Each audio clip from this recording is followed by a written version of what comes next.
Welcome, welcome, welcome, and thank you for joining us on another episode of today's Electrical Estimating. I'm your co-host, Chris Traumer, and as always, I'm joined by our other co-host, Sal Huerta. Hello, everyone. Sal, today we're going to be picking up on a conversation that we've had with two other guests, and it's focused, I think, primarily for business owners or senior estimators, people that are going to be hiring new estimators into their company because it gives a unique perspective on what they should be looking for in applicants. You know, in the past, we've talked with one guest who said that they primarily look at electricians, bringing them in to be their estimators because they have that hands-on experience to understand the situations and the products and so on and so forth.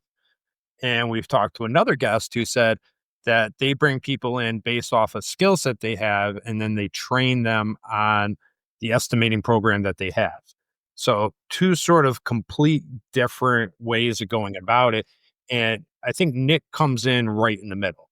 Because for Nick, it's not as much if you've been an electrician or if you come from a certain field with a certain skill set, but more or less, if you're able to learn, if you're able to listen, if you're able to show up, because him and his team have been doing this so long that they can train you to what you need to do as long as you're willing to put the effort into it.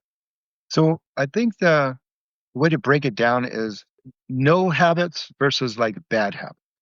So you could Mhm. be a great electrician, but just have bad habits when it comes to looking at jobs or looking the way jobs should be laid out. Or again, you can be a student right out of school and have no habits. And so, yes, they can train you the way that company wants you to, to follow, their steps, so to speak. So, we've seen a lot of that, like I said, in discussions we've had in the past with different people that we've talked to, and we see that. I think it's just like you might mention in the past as well, is a good mindset. Are you interested and are you willing to have that open mind to learn? I mean, every company is going to be different depending on the size, depending on the projects, depending how, the procedures that they have put in place, their training schedule. So I think, like you said, as long as they have an open mindset, that willingness to show up, that willingness to listen, the willingness to learn, it seems like, well, from what Nick's saying, that they can train anybody to sort of walk in here. And I agree with you. It's more maybe those bad habits that people are pulling or bringing them along and the baggage that they have from different places that might not allow them to have that same open mindset to this process. Let's jump right into it. Let's see what Nick has to add to this conversation, and I think it rounds it out. And if you're looking for more insights, feel free go back into our past videos. You'll find them in there. You can grab the other, viewpoints that our other guests brought to this. And if this is your first time, please feel free to like, subscribe. We're dropping new episodes every Friday. So, with that being said, Sal, always great talking to you. Good And talking to you as well. take care, everybody.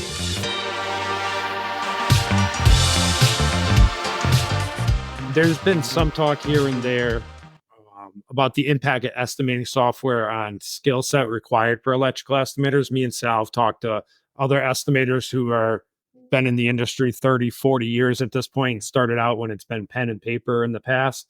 Do you think it's essential for an estimator to have a deep understanding of those basic skill sets, of the past, of those pen and paper kind of skill set and mindset? Or do you think it's just like we've talked to some other people, we bring people in, we show them the program, they're young, they understand technology, and they get caught up to speed rather quickly? Well, yes, I mean, I guess I'm going to consider myself old school.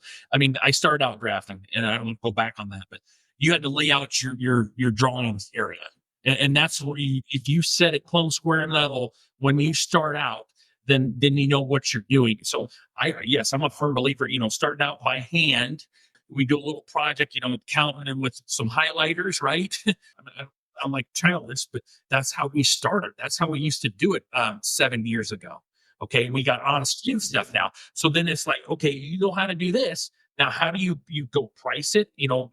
Price it out of the book, and then okay, now we're gonna go do it in McCormick. I know it's I keep hearing this, but out of McCormick. But then to show how they're doing it on today, we have a digital takeoff, and then we show them the process through.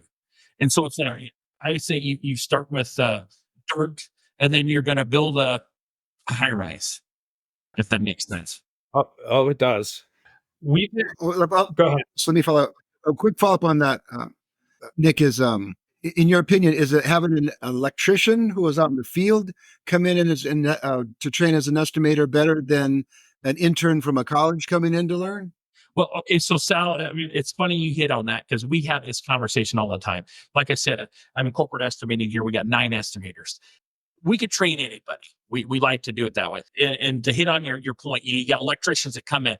Just because you're a good electrician don't mean you're a good estimator. Or if you're a good estimator, don't mean you're a good electrician. The thing of it is that the skill set, we have some people here now that came from a different industry, kitchen industry, but they knew how to show up to work every day, guys. They wanted to work, and I can train them.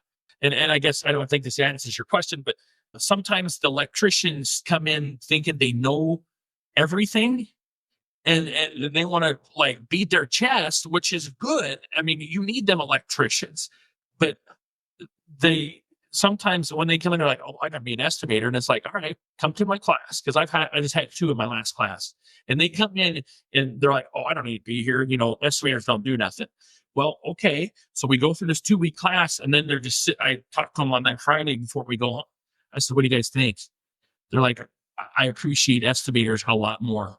And I understand what you guys do. I mean, it's a lot of mind boggling, guys. I mean, it's a lot of concentration. I mean, you guys kind of know it because of the industry, but I mean, literally, it sucks the life out of you guys. I mean, you're concentrating, you're looking through plans. And I mean, on this job right now I'm working on, there's 2,200 plants. You know, you got to go look through them all, you know, architecture, structural, civil, you know, and we're intertwined.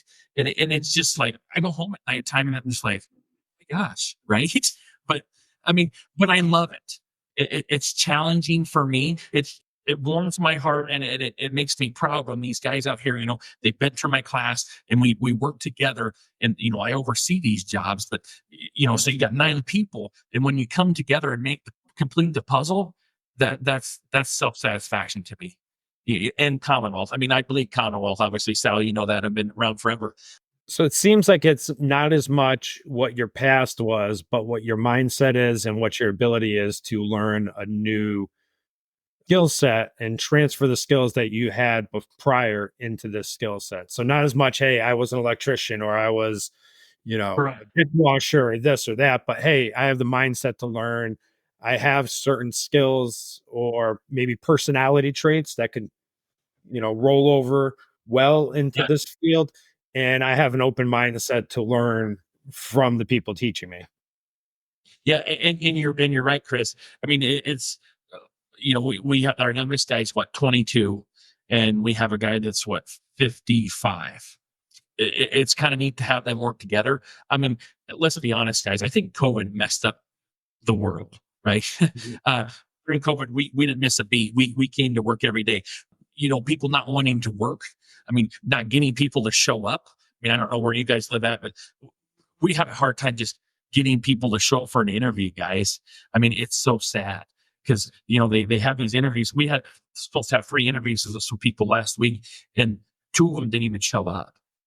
And it's like, oh my gosh, you know, it's like here I want you to just show up.